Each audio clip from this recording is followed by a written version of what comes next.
بسم اللہ الرحمن الرحیم۔ تاریخ انسانی کی کچھ ہستیاں ایسی ہیں جن کے کردار کی روشنی کبھی ماند نہیں پڑتی، جن کے علم و حکمت کے چراغ کبھی نہیں بجھ سکتے اور جن کی شجاعت کے نقوش کبھی نہیں مٹ سکتے۔ ایسی ہی ایک درخشاں ہستی نبی اکرم صلی اللہ علیہ وسلم کے چچا زاد بھائی، خلیفہ چہارم، اسلام کے عظیم ترین سپاہی، بو حسن بو تراب امیر المومنین، فاتح خیبر، حلیم و بردبار، صاحب ذوالفقار، پیروں کے پیر، مومنوں کے ویر، صاحب شمشیر، باب العلم، امام العدل، سلطان الاولیاء، داماد مصطفیٰ، شیر خدا علی المرتضیٰ رضی اللہ عنہ کی ذات گرامی ہے۔ ایسی ہستی جو بہادری کا استعارہ ہے، جو علم کا دروازہ ہے، جو عدل کا میزان ہے، جو شجاعت، حکمت، تقوی اور عدل کی جیتی جاگتی تصویر ہے،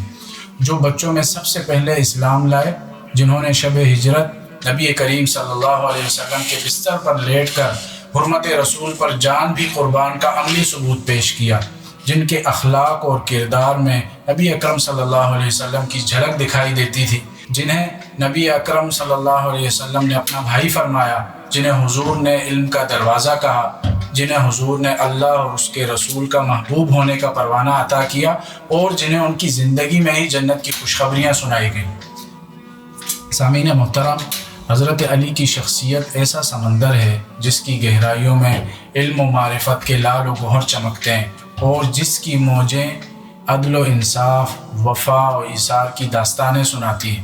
وہ عظیم ہستی جن کی شجاعت میدان کارزار میں مشعل راہ ہے، جن کی علمیت فقہائے اسلام کے لیے درسگاہ ہے، جن کی عدل پسندی مسلمان حکمرانوں کے لیے آئینہ ہے۔ گویا آپ کی سیرت کا ہر پہلو ایک منفرد باب رکھتا ہے جو رہتی دنیا تک انسانیت کے لیے مینارہ نور ہے۔ حضرت علی اسلامی تاریخ کے وہ عظیم مجاہد ہیں جو ہمیشہ اسلامی لشکر میں صف اول کے سپاہی اور سالار کی حیثیت سے دشمنوں کے خلاف برسر پیکار رہے۔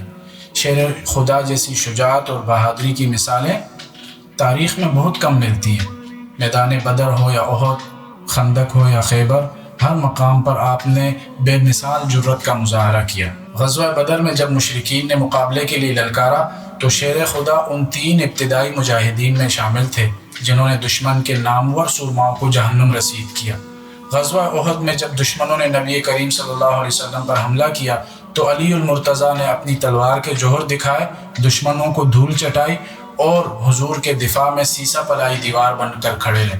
خندق میں عمر بن عبد ود نے جب مسلمانوں کو للکارا تو آپ نے اس کو قتل کر کے عبرت کا نشان بنا دیا۔ خیبر کا قلعہ جب ناقابل تسخیر ثابت ہوا تو نبی کریم صلی اللہ علیہ وسلم نے فرمایا، کل میں جھنڈا اس شخص کے ہاتھ میں دوں گا جو اللہ اور اس کے رسول سے محبت کرتا ہے اور اللہ اور اس کا رسول اس سے محبت کرتے ہیں۔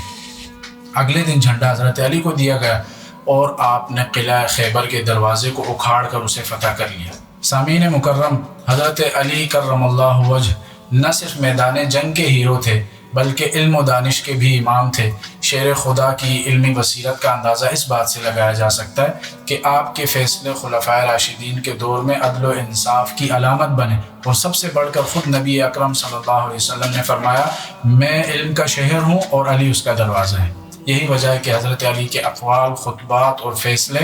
نہ صرف اسلامی فلسفے اور فقہ کے بنیادی اصولوں میں شمار ہوتے ہیں بلکہ دنیا کے مختلف علوم کے ماہرین کے لیے تحقیق کا ذریعہ ہے۔ آپ کی ذات گرامی پر جتنی بات کی جائے کم ہے۔ غرض وہ لمحہ آیا جب 19 رمضان 40 ہجری کو سیدنا علی کرم اللہ وجہ فجر کی نماز کے لیے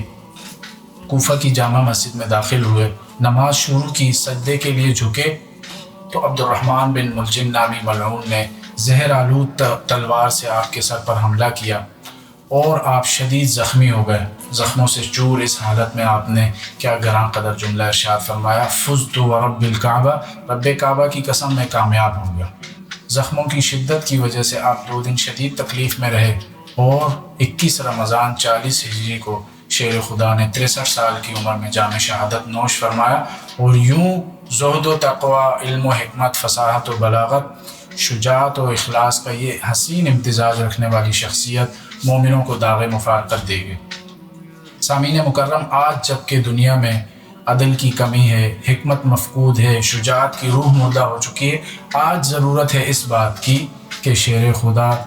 داماد مصطفیٰ علی المرتضیٰ رضی اللہ عنہ کی سیرت کو اپنایا جائے، ان کی تعلیمات پر عمل پیرا ہوا جائے۔ اگر آج امت مسلمہ حضرت علی کے نقش قدم پر چلنے کا عزم کر لے تو دوبارہ اسلامی عظمت کا سورج طلوع ہو سکتا ہے۔ اللہ ہمیں شیر خدا کے کردار و افکار کو اپنانے کی توفیق عطا فرمائے۔ وآخر دعوانا ان الحمد للہ رب العالمین۔